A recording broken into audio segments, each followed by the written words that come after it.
Hey everybody, welcome back to the Crazy Carnivore channel. I'm your host, Rob Shaloy. And today we're going to kind of go over some of the things I have on my carnivore diet.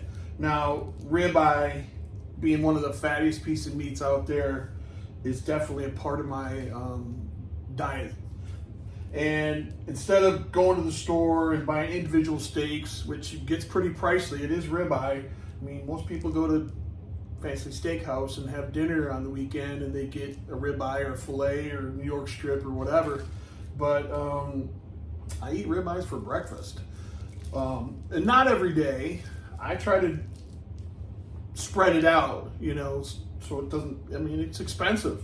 I mean, this piece of meat, it's 11 pounds and it's $100. So trying to justify that, you know, into my diet is a little tough sometimes. I mean, obviously the beef is at a high right now. I mean, this was $8.99 a pound, and 11 pounds were just over $100.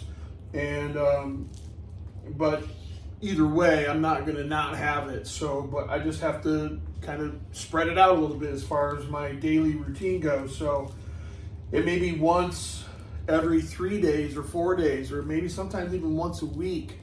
But nonetheless, I try to get a ribeye steak in there in that week's span sometimes twice. A lot of times I would cut 2 steaks and portion them together, have 1 steak,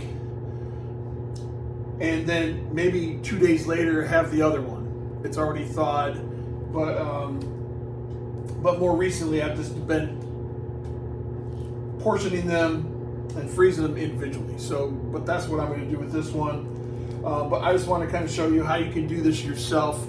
It saves a lot of money doing it this way. Even if you're not on a carnivore diet, you just want to have steaks in the freezer. Don't go and buy a set of steaks from the store and spend 30, 40 bucks on 2 steaks. I'll get about 13 steaks out of this one ribeye. Maybe 10 if I cut them really thick. But typically when I cut up a single ribeye, I average about 13 steaks. So let's get in it. We'll see where I come out on this one. So we'll just get rid of this plastic right off the bat. Now usually what I'm doing is wearing gloves, which I'll do right now. I don't need one for my right hand because my right hand never touches the meat.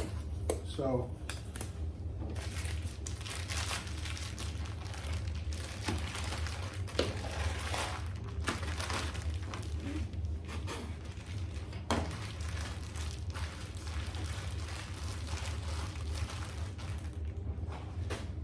throw that in the garbage. Make sure you always have a knife that's long enough to get across whatever it is you're cutting. You don't want a little short little knife like this one. Maybe find trim, or like I just cut the plastic off that one. But we want a knife that can go all the way across this ribeye. And I'll just check it out here, make sure everything's good. It's nice and clean. And I'll just pick what I want this first steak to look like. And usually the end, I'll make a little thicker than usual. And this knife doesn't appear to have been sharpened very well. I'm at my butcher shop at a friend's place, and I just grabbed this knife out of the drawer, and it doesn't appear to be super sharp. As you can see, I'm sawing now. Give that a second here. I might have to go with a shorter knife, yeah. And this one's actually sharp. So now I gotta work harder.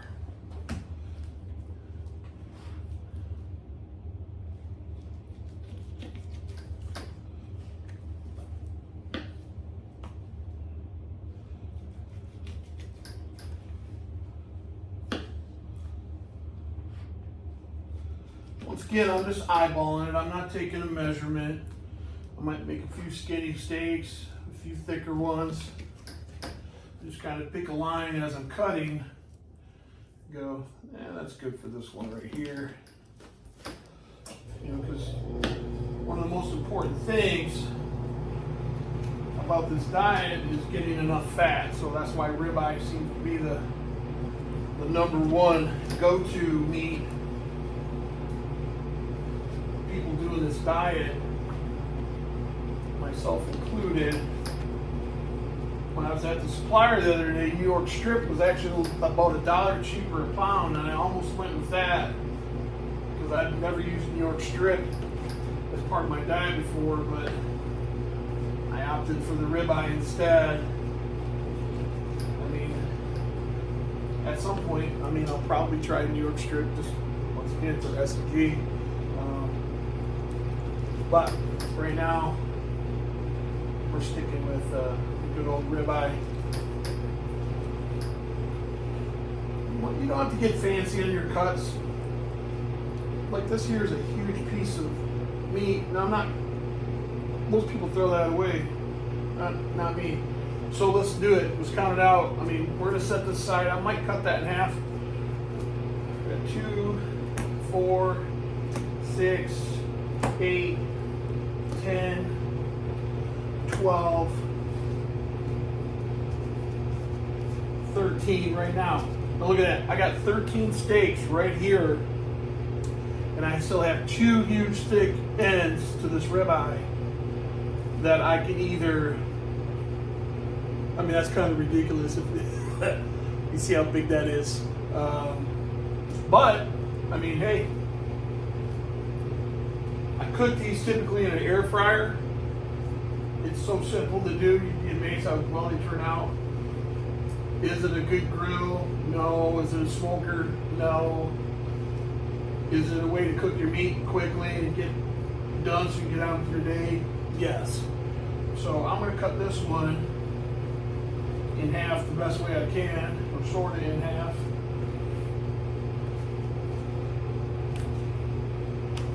So 2 thin steaks, which is fine. Add the fat to those. Now this big little boy here, I almost want to leave it just like this and have a big old steak. In fact, that's what I'm going to do. So we got 2, 4, 6, 8, 10, 12, 14, and one big one. Look at that. We could technically have 16 steaks if we wanted. Instead, we got 14 in a monster here. And you think about that, if you want to spread it out and how you do it, if you're looking at the dollars, per month of what you eat, you could spread, this could last a month. And honestly, as much as I haven't been really strict on my diet, as you can see, in the new year or of last year, as I had posted some videos before I started, then no sooner do I get started, I get back off. Other things come up, and I don't have the discipline to just say no to certain things, especially around holidays. But now I'm trying to get back on the wagon again. I'll just keep trying. Don't stop. You have to. It might be a struggle, but you got to keep going. So I still have ribeye from the last time I bought meat, and it was a few months ago. So, I have plenty of. I might have upwards of 6 steaks left in my freezer at home. So I'm going to, before, beach season, I'm going to try to get through these. Now, here's what I do. You'll have 1 ribeye cooking in the morning, and with that, I'll have bacon. And I got a flat top griddle in my garage. I cook it out in the garage so it don't smoke and stink up the house. Not that bacon smells bad, but you don't need to smell it for 3 days. I'll cook enough bacon for maybe 2 to 3 days, because I buy 3 pounds of bacon at a time. I don't cook it all at once, but I cook maybe 2 pounds or 1.5 pounds. Put it on plates and, paper towel, the whole thing, so it's, soaks up the fat and grease so it's not nasty in there. But I'll have a ribeye on a plate, right? Maybe 4 to 6 slices of bacon, and I might cook 2 to 4 eggs, scrambled or however, and eat that. Now the kicker here is, when I do that, sometimes what'll happen is I won't eat for 30 hours. So if I eat later in the day, maybe between 10 and 2, somewhere in that window,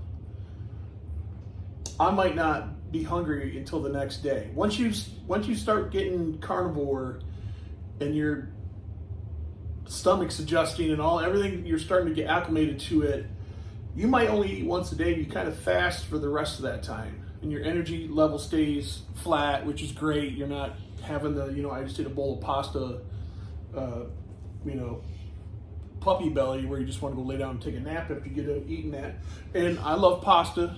I mean, who doesn't? But still, you guys stay away from that if you're going to be on a carnivore diet to make it work, because you will drop a lot of weight in a short amount of time. So the idea here is for me to get back on that wagon and stick with this and not eat, randomly, because I'm a picker. I like to, I'm always in the refrigerator and the cupboards, hence the reason for this gut. But once you start doing this and it takes effect, a lot of times I would get up in the morning and go down to the refrigerator out of habit, open the door, and I'd look in there and go, what am I doing? What am I even looking for? I'm not even hungry. It's just habit.